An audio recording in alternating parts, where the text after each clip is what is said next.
আসসালামু আলাইকুম প্রিয় অডিয়েন্স, আজকের আলোচনা আমাদের জীবনের উদ্দেশ্য সম্পর্কে।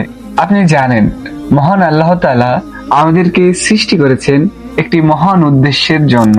মহান আল্লাহ তাআলা বলেন, আমি তোমাদেরকে পরীক্ষা করব, আর এই পরীক্ষাগুলো মানব জীবনের পথ চলাকে আরো শক্তিশালী করে। আপনি যখন সংকটে পড়েন তখন মনে রাখবেন, এটি আমাদের জন্য একটি পরীক্ষা। আল্লাহ আমাদের ক্ষমতা জানেন এবং তিনি আমাদের জন্য সর্বদা সরল পথের ব্যবস্থা করেন। সফলতা আসে পরিশ্রম এবং দৃঢ়তার মাধ্যমে। নিশ্চয়ই আল্লাহ সহযোগীদের সাথে আছেন।